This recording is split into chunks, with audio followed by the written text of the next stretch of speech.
Hello and welcome to Youth Think. मैं आपका host, आपका दोस्त कमल सिंह।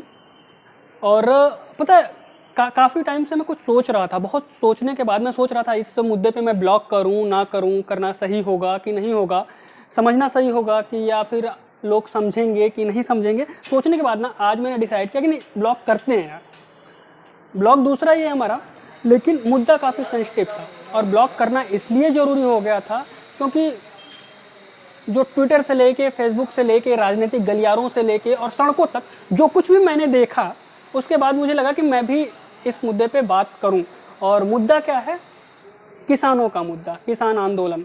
आज़ादी के 7 दशकों के बाद किसी को, किसी राजनीतिक दल को या फिर किसी भी बड़ी हस्ती को या किसी सेलिब्रिटी को अगर किसानों की याद आती है तो इससे खुशी तो होती है कि चलो भैया 70 साल बाद ही सही किसान याद तो आया लोगों को, किसान की समस्या तो याद आई लोगों को, किसान जहन में तो आया कि हाँ भैया ये रोटी देता है और ये आत्महत्याएं कर रहा है, इसके साथ कितनी समस्याएं, ये सारी चीज़ें सबको याद आई। सड़क पे आंदोलन होने लगा, कई संगठन सड़क पे आए और बॉलीवुड हस्तियां भी और पंजाबी इंडस्ट्री के भी बहुत सारे सिंगर्स और एक्टर्स जो हैं इस आंदोलन में खुल के पार्टिसिपेट कर रहे हैं। सरकार पे निशाना साधा जा रहा है और राजनीतिक दल भी समर्थन कर रहे हैं, किसानों का साथ दे रहे हैं और अच्छा भी है। कम से कम इस तरीके से किसानों की समस्याओं को समझा जा रहा है। और मैं इसलिए अच्छा बोल रहा हूँ क्योंकि मैं खुद किसान का लड़का हूँ, मेरे पिताजी खेती करते हैं, तो मुझे पता है हाँ किसानों के साथ किस तरह की समस्याएं होती हैं। लेकिन इन सारे सिनेरियो के बीच में जो मुद्दे हैं ना, जिन पे बात करने के लिए मैं आया हूँ, जो मुद्दे कहे जा रहे हैं, जो मैं देख रहा हूँ कि सरकार कहा जा रहा है, सोशल मीडिया पे भी मैं देख रहा था। अभी कल या परसों मेरे फेसबुक पे मैंने कुछ लिखा था, पोस्ट डाला था, जिसके बाद मुझे 200-400 गालियाँ भी पड़ी। कुछ लोगों ने गालियाँ दी, अच्छी खासी गालियाँ पड़ी थी, कुछ लोगों ने सवाल किए जिनका जवाब भी मैंने दिया। लेकिन सवाल वही है कि आखिर आंदोलन किस बात का है? कहीं ना कहीं मुझे ऐसा लगता है कि राजनीतिक पार्टियां अगर आंदोलन में इन्वॉल्व हो रही हैं तो चलो ठीक है, उनका तो राजनीतिक स्वार्थ हो सकता है। राजनीतिक दुकान भी खुलनी है ना कई लोगों की, कई ऐसे नए लोग होंगे जिनकी राजनीतिक दुकानें अभी खुलनी बाकी हैं, तो इस आंदोलन के जरिए वो भी खोलने की कोशिश करेंगे। और ये हर आंदोलन से पहले होता है। दिल्ली में एक अन्ना हजारे जी का आंदोलन हुआ था, उसके बाद क्या हुआ था आपको पता है? दिल्ली में सरकारें बनी, तो वो आंदोलन होते हैं तो कुछ नई दुकानें खुलती हैं और खुलनी भी चाहिए। चलो ठीक है भैया, आपको राजनीति करनी है करो। लेकिन मुद्दे क्या थे? मुद्दे से भटकने वाली बात है। यहाँ पे मैं कुछ तथ्य लेके आया। मैंने पढ़ाई की, थोड़ी सी बिल के बारे में पढ़ा कि आखिर किसान बिल जो 2020 है वो आखिर है क्या, और जो बातें कही जा रही हैं वो क्या हैं। तो सबसे पहला मुद्दा जो मैंने रिसर्च करके यहाँ पे मेरे फ़ोन में है था कि सरकार किसानों की ज़मीनों को पूंजीवादियों को बेचना चाहती है। अब मैंने बिल को पढ़ा कि आखिर क्या प्रावधान है बिल में, आखिर ऐसा क्या है कि किसान बोल रहे हैं कि हमारी ज़मीनों को पूंजीवादियों को बेच दिया जाएगा। तो विधेयक के अंदर साफ साफ लिखा हुआ है कि किसानों के बिल की माफ़ करिएगा, किसानों की ज़मीन की बिक्री या ज़मीन गिरवी रखना या उसे लीज पे देने पे सख्त पाबंदी है।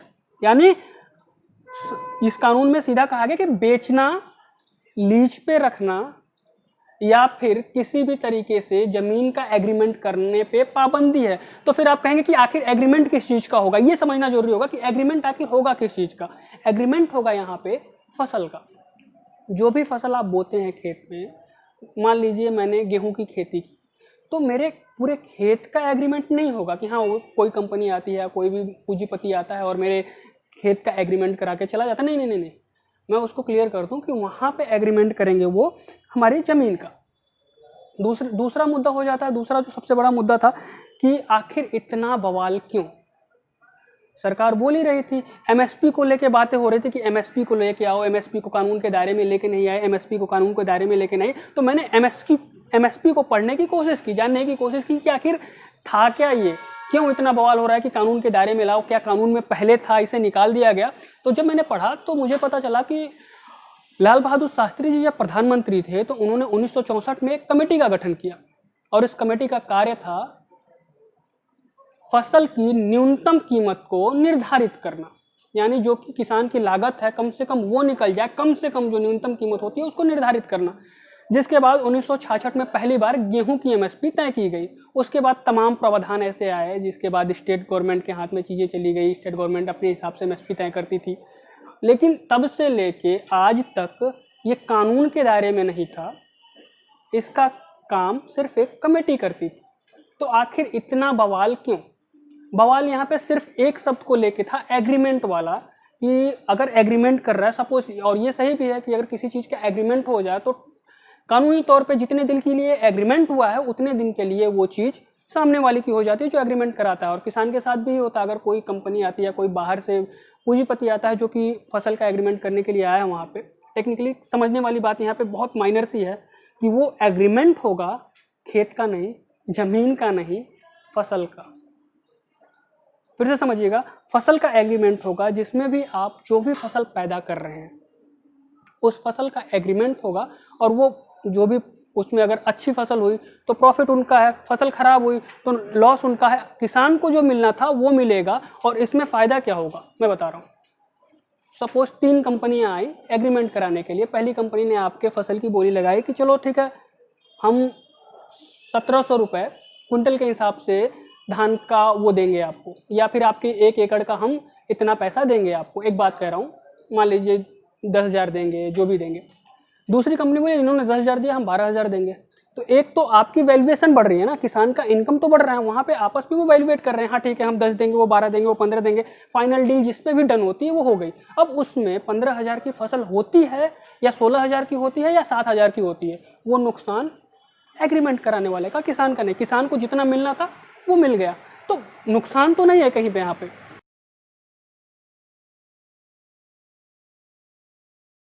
मुद्दे की बात कर लेते हैं। कहा जा रहा है, मैंने भी पढ़ा कई जगहों पे, ऐसा कहा जा रहा है कि केंद्र सरकार सभी राज्यों द्वारा लागू एपीएमसी विधेयकों को खारिज कर देगी इस बिल के माध्यम से। तो मैंने इस चीज़ को छानबीन करने की कोशिश की और बिल को पढ़ने की, समझने की कोशिश की जब, तो वहाँ पे क्लियर मेंशन है, एक बार ध्यान से इस बात को सुनिएगा, क्लियर मेंशन है, मैं पढ़ के सुना रहा हूँ, कोट कर रहा हूँ इसको, कि ये विधेयक राज्यों द्वारा विधित एपीएमसी विधेयकों को खारिज नहीं करता है। दूसरे बात का जवाब दे रहा हूँ कि खारिज नहीं करता है।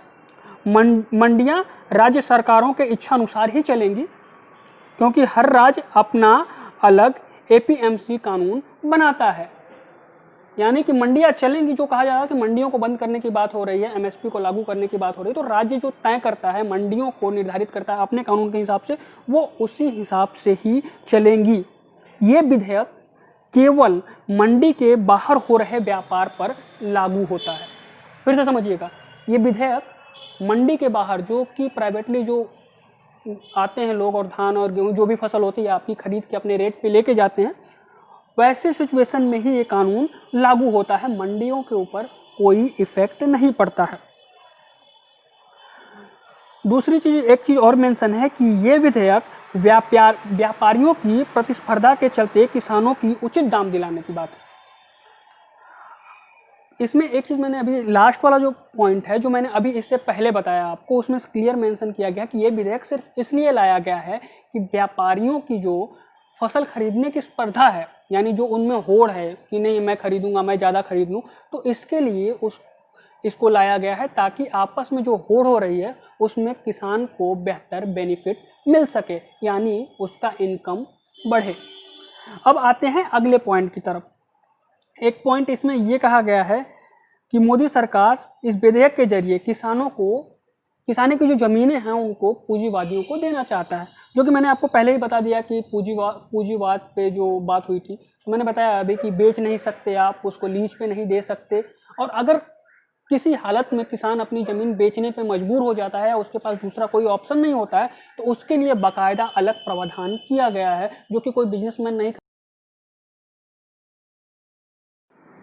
मेरे इस वीडियो का चौथा और अंतिम बिंदु जो है, सबसे लास्ट और अहम बिंदु ये है, इसमें ये कहा जा रहा है, मैंने पढ़ा, ये सारी चीज़ें मैंने सोशल मीडिया से निकाली जो चल रहा है, ट्रेंडिंग में चल रहा है, तो मैंने इन मुद्दों को निकाला है कि क्या सही चल रहा है क्या नहीं चल रहा है। इसमें एक बात ये कही गई थी कि विधेयक इस देश के संघीय ढांचे पर वार है, क्योंकि संविधान के अनुसार कृषि और मंडी मेले राज्य के अधिकार क्षेत्र में आते हैं।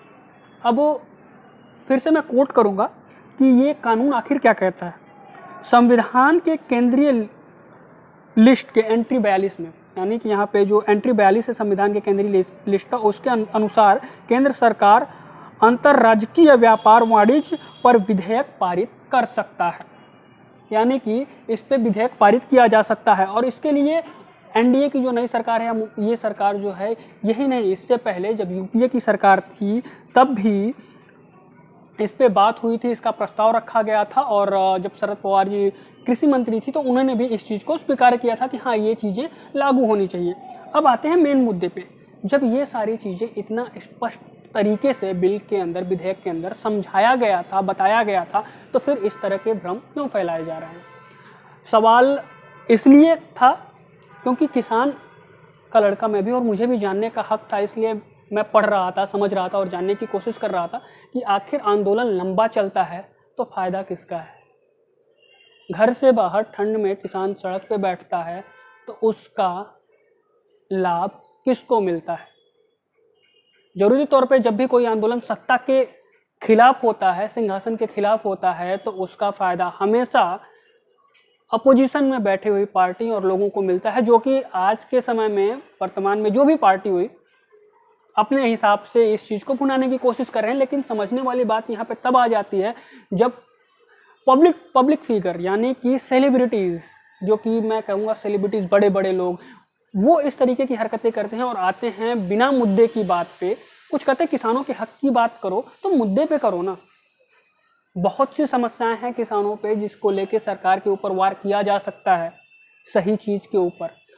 ये विधेयक किसानों के हित में है। अगर हित वाली चीज़ पे आप गलत प्रचार कर रहे हैं तो आपको समझना चाहिए। मैं उन तमाम लोगों को कहना चाह रहा हूँ जो राजनीतिक पार्टियों को, मैं इसलिए नहीं बोलूँगा या राजनीतिक पार्टियों के बारे में कुछ इसलिए नहीं कहूँगा कि उनकी राजनीति है, उनको भी वोट बैंक की राजनीति करनी है भैया, उनको सत्ता में वापस आना है, दुकान चलानी है उनको। अगर नहीं करेंगे तो दुकान नहीं चलेगी। बात है संगठनों की, तो उनको भी अपनी दुकान चलानी है, संगठनों को भी दुकान चलाना है और उनको भी जिंदा रहना है, तो वो करेंगे। मैं उनसे बात नहीं करूँगा, मैं बात करता हूँ उन पब्लिक फिगर्स की, उन सेलिब्रिटीज़ की जो आते हैं और मंच पे खड़े होकर चिल्ला के चले जाते हैं, हाँ ये हो रहा है, वो हो रहा है। भैया आपके पास टीम है, सोशल मीडिया की टीम है, रिसर्च टीम है, एक बार रिसर्च करो, पढ़ लो, जान लो, समझ लो, फिर आओ और सही चीज़ की बात उठाओ ना, सही मुद्दे की बात उठाओ। मुझे नहीं लगता कि जितने लोग भी वहाँ पे मौजूद रहे, कल भी मैंने एक बहुत बड़े फेमस पंजाबी सेलिब्रिटी हैं, मैंने उनके पोस्ट के नीचे कुछ कमेंट किया था, जिसके बाद मुझे बहुत कुछ सुनने को मिला था और मैंने यही चारों पॉइंट रखे थे बस। एक इमेज के थ्रू आप जाएंगे पवनीश वर्मा के पेज पे तो देखेंगे कि मैंने यही चार चीज़ें वहाँ पे डाली थी, जिसके बाद मुझे काफ़ी कुछ सुनने को मिला। भैया पढ़ तो लो, आप पब्लिक फिगर हो, बहुत लोग, मिलियंस में फॉलोअर हैं आपके, आप पढ़ो उसके बाद करो। मैं इसलिए आपसे इसलिए अनुरोध कर रहा हूँ उन पॉलिटिशियन को छोड़ के, जो पब्लिक फिगर हैं, जो सेलिब्रिटीज़ हैं, उनसे इसलिए कह रहा हूँ ये बात क्योंकि आपको न केवल हिंदुस्तान में बल्कि दूसरे देशों में भी लोग फॉलो करते हैं। आप जो कहते हैं वहाँ पे समझा जाता है। किसानों के समर्थन में कनाडा में भी जुलूस निकाले जा रहे हैं, कनाडा के प्रधानमंत्री ने भी बोला।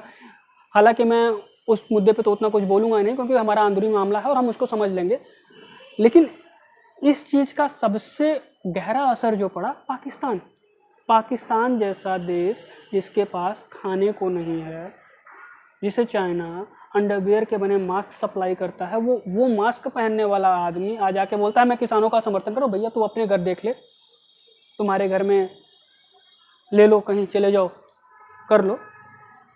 और ये गलती उनकी भी नहीं है, गलती हमारे उन लोगों की है जो बिना पढ़े, बिना समझे, बिना जाने टीआरपी के लिए कह दूँ मैं, इनको क्या बोलूँगा यार, क्यों आए। एक सिंपैथी हो सकती है, किसानों के प्रति आपकी सिंपैथी है, अच्छी बात है और मैं खुश हूँ कि किसानों के प्रति सिंपैथी है। 70 साल बाद आप लोग भी जागे किसानों को लेके, लेकिन सही चीज़ के लिए जागो ना। आओ, थोड़ा पढ़ो, फिर बात करो। कुछ भी बोल देना उचित नहीं है। दूसरा कि सवाल आप पे छोड़ता हूँ, आप लोगों को समझना है कि आखिर ये जो कुछ भी हो रहा है इससे फ़ायदा किसका है।